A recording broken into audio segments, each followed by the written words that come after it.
Hi കൂട്ടുകാരെ, പുതിയൊരു വീഡിയോയിലേക്ക് എല്ലാവർക്കും സ്വാഗതം. അങ്ങനെ അനുപമ പ്രതിഭയോട് പറയാണ്, കൂടിപ്പോയ എന്നെ ജോലിയെടുത്ത് കഷ്ടപ്പെടുത്താനല്ലേ പറ്റുള്ളൂ, വേറെ പ്രത്യേകിച്ചൊന്നും പറ്റത്തില്ലല്ലോ എന്നൊക്കെ ഇങ്ങനെ പറയുന്നു കേട്ടോ. ആ സമയം എന്നാലും ചേച്ചി, എനിക്ക് പോകുന്നിടത്ത് യാതൊരുവിധ സമാധാനവും ഇല്ല. ഒരു വീട്ടിലെ ജോലി എന്ന് പറയുന്നത് ഇത്ര വിഷയമുള്ള കാര്യമില്ല, അതൊക്കെ ചെയ്തു തീർക്കാൻ എന്നെ കൊണ്ട് കഴിയും. പിന്നെ ഇനി പോകണം, എന്താണ് അവരെന്നെ ചെയ്യാൻ ഉദ്ദേശിക്കുന്നതെന്നും കൂടി എനിക്കറിയണമല്ലോ എന്ന് പറഞ്ഞു വിടണം കേട്ടോ. അപ്പോഴേക്കും സുധൻ എത്തിച്ചു തുടങ്ങുകയാണ്. എത്ര നേരമായി ഞാൻ കാത്തിരിക്കുന്നു, അവളെ കാണുന്നില്ലല്ലോ എന്നിങ്ങനെ നോക്കി നിൽക്കുന്ന സമയത്താണ് പ്രതിഭ വരുന്നത് കേട്ടോ. അച്ഛാ പോവുകയല്ലേ എന്ന് ചോദിക്കുകയാണ്. അപ്പോൾ ഈ സമയം പോവാം. അപ്പോഴേക്കും ഉടൻ തന്നെ പറയാണ്, എന്തായാലും മോളെ അനു, നിങ്ങളുടെയൊക്കെ സ്നേഹം കാണുമ്പോൾ എനിക്ക് എന്താ പറയേണ്ടതെന്നറിയില്ല.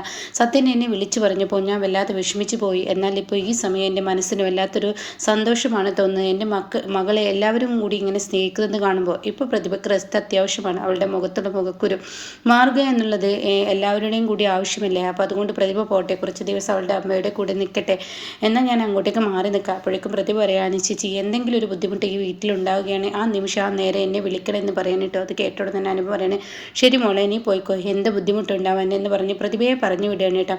അങ്ങനെ പ്രതിഭയും തൻ്റെ അച്ഛനോടെ നിന്ന് കടന്നു പോകുമ്പോൾ അനുപമ എന്തൊക്കെയോ മനസ്സിൽ കുത്തി കുറിക്കുന്നുണ്ട് കേട്ടോ. എന്നാൽ ഈ സമയം മാഷിനെയാണ് കാണിക്കുന്നത്. പഞ്ചരത്നത്തിലോട്ട് മാഷ് കയറി വരുമ്പോൾ താൻ കാണുന്ന കാഴ്ച, ചില്ല് പൊട്ടിയ ആ ഫോട്ടോ ആ ഒരു തിണ്ണയിൽ ഇരിക്കുന്നു കേട്ടോ. ഇത് കാണുന്നതിനോടുകൂടി മാഷിൻ്റെ പിടിവിട്ട് പോവുകയാണ്. ഈശ്വര എന്തായി കാണുന്നതെന്ന് പറഞ്ഞിട്ട് മാഷ് പെട്ടെന്ന് അങ്ങ് വിളിക്കുകയാണ്, ചീരു ഇവിടെ ആരുമില്ലേ എന്നൊക്കെ പറഞ്ഞ് വിളിക്കുമ്പോൾ ചീരു ഓടി വരണം. എന്താണ് ഈ കാണുന്നത് ഈ രഘുവിൻ്റെ അമ്പിളിയുടെയും ഫോട്ടോ അല്ലേ ഈ ചില്ല് പൊട്ടിയിരിക്കുന്നത്, അല്ലെങ്കിൽ ഈ വീട്ടിൽ ചില്ല് പൊട്ടിയ പോലത്തെ പ്രശ്നങ്ങളാണ്. ആ നിമിഷം ഈ ഒരു ഫോട്ടോ ഇങ്ങനെയൊക്കെ എന്ന് പറയുമ്പോൾ അച്ഛാ ഇത് ഇത്ര വിഷയമാക്കാല്ല. അപ്പോഴേക്കും അമ്പിളി അങ്ങോട്ട് കടന്നു വരികയാണ് കേട്ടോ. അപ്പോൾ അമ്പിളി പറയണ, ഓ ഇത് ഞാനാണ് പൊട്ടിച്ച് ഇവിടെ വെച്ചത്, മോളെ ചില്ല് പൊട്ടിയ ഫോട്ടോ വീട്ടിലിരിക്കാൻ പാടില്ല എന്ന് എനിക്കറിയില്ല, അതെനിക്കറിയാം, അതുകൊണ്ടാണ് ഇവിടെ കൊടുന്നു വെച്ചത്, കളയാൻ വേണ്ടിയാണ്. എന്തൊക്കെയാണ് നീ പറയുന്നത്, കളയുകയോ? ഇത് കളയേണ്ട ആവശ്യമൊന്നുമില്ല, ഫോട്ടോനും ഫ്രെയിമിനും യാതൊരു കുഴപ്പമില്ല, ചില്ലിന് മാത്രമല്ലേ പ്രശ്നമുള്ളൂ. അപ്പോൾ ചിരി പറയുന്നത് എച്ചുമോളുടെ കയ്യിൽ നിന്ന് വീണ് പൊട്ടിയത്, അതുകൊണ്ട് ഇവിടെ കൊടുന്നു വെച്ചത്, എന്തായാലും ഇനി ചെല്ല്. അപ്പോഴേക്കും അമ്പിളി ദേഷ്യത്തോടു കൂടി അവിടെ നിന്ന് പോവുകയാണ് കേട്ടോ. അപ്പോൾ ഈ സമയം ഉടൻ തന്നെ ചിരുവിനോട് പറയണേ, ഇനി ഒരു പേപ്പർ ഇങ്ങനെ എടുത്ത് ഇത് പൊതിഞ്ഞ് ഞാൻ പെട്ടെന്ന് ഇപ്പം തന്നെ കൊണ്ടുപോയി ശരിയാക്കട്ടെ. അത് കേട്ടോട് തന്നെ ചിരി പറയണം, അച്ഛാ ഇപ്പോൾ വെയിലത്ത് നിന്ന് നടന്നു വന്നതല്ലേ ഉള്ളൂ, ഇനി നാളെ മതിയല്ലോ എന്ന് ചോദിക്കുമ്പോൾ അത് പറ്റത്തില്ല, ഇപ്പം തന്നെ ഇതിനുള്ള ഫുൾ സ്റ്റോപ്പ് ഇടണം, അതുകൊണ്ട് തന്നെ ഇത് നേരാക്കി കൊണ്ടുവരേണ്ടത് ആവശ്യമുള്ളത്, അങ്ങനെ വിട്ടാൽ പറ്റത്തില്ല അച്ഛ, അത് വേണ്ട, നിന്നോട് ഞാൻ പറഞ്ഞില്ല ഒരു പേപ്പർ എടുത്ത് വരാൻ. അങ്ങനെ ആ പേപ്പറുമായി മാഷ് അവിടെ നിന്ന് പോവുകയാണ് കേട്ടോ. എന്നാൽ ഈ സമയം രഘുവിനെയാണ് കാണിക്കുന്നത്. രഘുവിന് യാതൊരുവിധ മനസ്സമാധാനം കിട്ടുന്നില്ല. രഘുവിൻ്റെ ആകെ കിളി പോയി തുടങ്ങുകയാണ്. രഘുവിന് ആ ഒരു സമയം ആമി കഷ്ടപ്പെടുന്ന ആ ബുദ്ധിമുട്ട് തൻ്റെ മനസ്സിനെ വല്ലാതെ വേദനിപ്പിക്കുകയാണ്. അപ്പോഴാണ് തൻ്റെ അസിസ്റ്റൻ്റ് അങ്ങോട്ടേക്ക് കടന്നു വരുന്നത്. അപ്പോൾ അയാളോട് ചോദിക്കുകയാണ്, ഇവിടെ വല്ല വേക്കൻസി ഉണ്ടോ? ഇല്ല.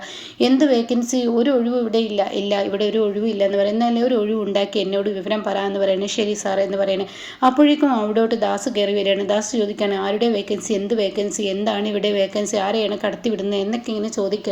ഉടൻ തന്നെ രഘു പറയണം, ദേ ദാസങ്ങളെ, എനിക്ക് യാതൊരുവിധ സമാധാനവും കിട്ടുന്നില്ല, യാതൊരുവിധ സ്വസ്ഥയുമില്ല. എൻ്റെ സ്വസ്ഥതക്കും സമാധാനത്തിന് വേണ്ടിയാണ് ഞാൻ ഈ ഒരു കാര്യം പറയുന്നത്. എന്ത് കാര്യമെന്ന് ചോദിക്കാൻ കേട്ടോ. ഈ സമയം പറയണേ, അതെ ആമിയില്ലേ, ആമി ഒരു സൂപ്പർ മാർക്കറ്റിൽ പണിയെടുക്കുകയാണ്. അവൾ അങ്ങനെ അവിടെ കിടന്ന് കഷ്ടപ്പെടേണ്ടവളല്ല, അവൾ നമ്മളുടെ കടയിൽ പണിയെടുത്തോട്ടെ, അതാണ് നല്ലത്. അതെ രഘു, നീ ഒരു കാര്യം ചിന്തിക്കണം, ഈ ഒരു കമ്പനി എൻ്റെ പേരിലാണ്, അത് നീ മറക്കണ്ട. എൻ്റെ കമ്പനിയിൽ ആര് പണിക്ക് നിൽക്കണം, ആര് പണിക്ക് നിൽക്കണ്ട എന്നുണ്ട് എൻ്റെയും കൂടി ആവശ്യമാണ്. അതുകൊണ്ട് ഞാനൊരു കാര്യം പറയട്ടെ, ആമിയെ പണിക്ക് നിർത്തുന്നത് കൊണ്ടല്ല, നീ ഇവിടുത്തെ എല്ലാവർക്കും പണി കൊടുക്കുന്ന എംപ്ലോയി ഒന്നല്ലല്ലോ എന്ന് പറഞ്ഞിട്ടൊക്കെ സംസാരിക്കണം കേട്ടോ. നീ ഒരു കാര്യം ചിന്തിക്കണം, ഈ കമ്പനിയിൽ പണി തുടങ്ങിയാൽ പിന്നീട് ഉണ്ടാകുന്ന ഭവിഷ്യത്ത് എന്തെന്ന് നിനക്ക് നന്നായി അറിയാലോ.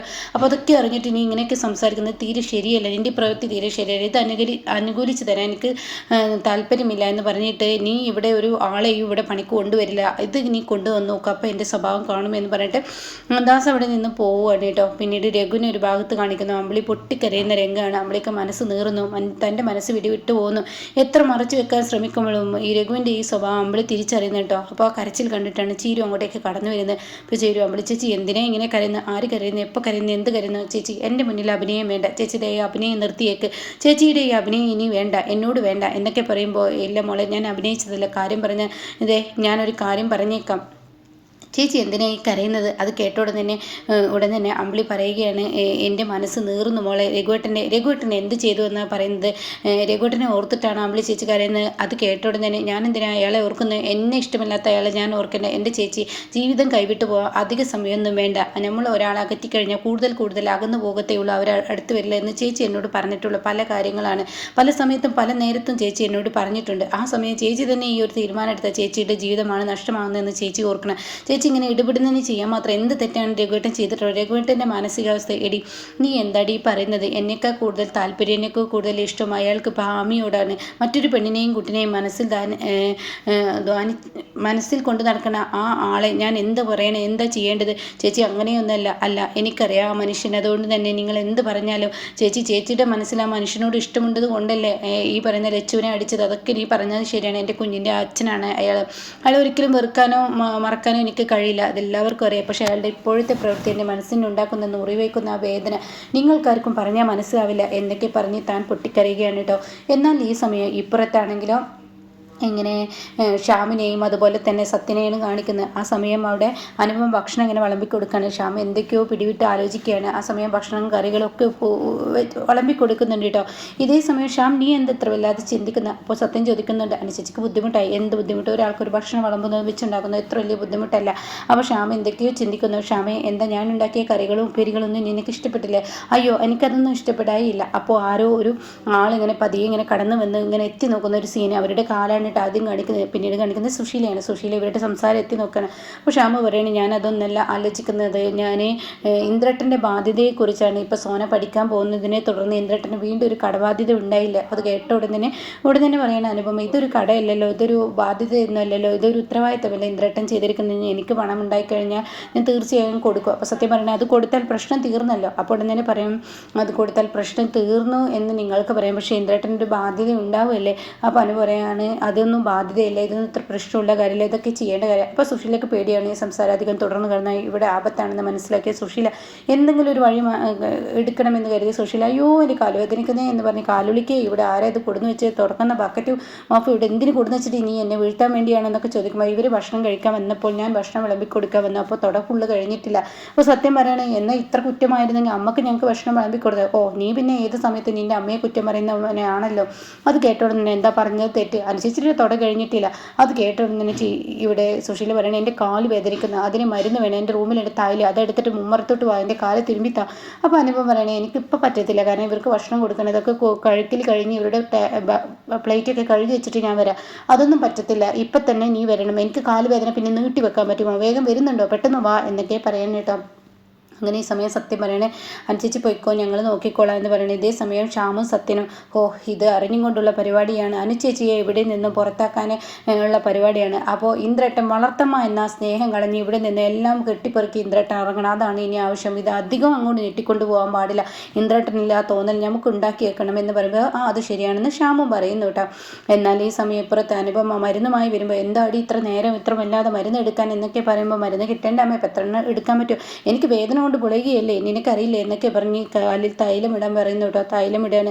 അങ്ങനെ തൈലം ഇങ്ങനെ ഇടുന്ന സമയത്ത് അനുപമയുടെ പല്ല് ഇറുക്കി കടിക്കുകയാണ്. കാരണം തൻ്റെ ആവശ്യം എന്ന് വെച്ചാൽ താൻ മൗനമാണ് ഇപ്പോൾ ഏറ്റവും നല്ലത്. കാരണം ഇന്ദ്രൻ്റെ വായിൽ നിന്ന് 2 പൊട്ടിത്തെറി കിട്ടിയാലേ താൻ എത്ര കിടന്ന് കുറച്ചിട്ടും കാര്യമില്ല, ഇന്ദ്രൻ പൊട്ടിത്തെറിക്കണം. ആ പൊട്ടിത്തെറിയിലാണ് ആ കുടുംബം നേരാനുള്ളതെന്ന് അനുപമക്കും അറിയാം. അതുകൊണ്ട് തന്നെ സുശീല പറയണേ, ഇവിടെ തിരുമ്പു, ഇവിടെ ഒഴി എന്നൊക്കെ പറയണം. എന്താ നിനക്ക് തിരുമാനൊന്നും അറിയത്തില്ലേ? ഞാനിത് പഠിച്ചിട്ടില്ല, എനിക്ക് കഴിയുന്നത് പോലെ ഞാൻ തിരുമുന്നു എന്നൊക്കെ അനുപമ പറയുന്നുണ്ട്. അപ്പോൾ ആ സമയം, ഓ അങ്ങനെയൊക്കെയാണല്ലേ, എന്നാൽ നീ ഒരു കാര്യം ചിന്തിച്ചോ, ഇന്ദ്രൻ കുഞ്ഞാവുമ്പോൾ ഇന്ദ്രൻ്റെ കാല് ഇതുപോലെ ഉളക്കി വന്നിട്ട് അവന് സ്കൂളിൽ പഠിക്കുമ്പോൾ അവൻ്റെ കാല് ഞാൻ രാത്രി ഉറക്കമില്ലാത്ത രാത്രികൾ ഉണ്ടായിട്ടുണ്ട് എനിക്ക്.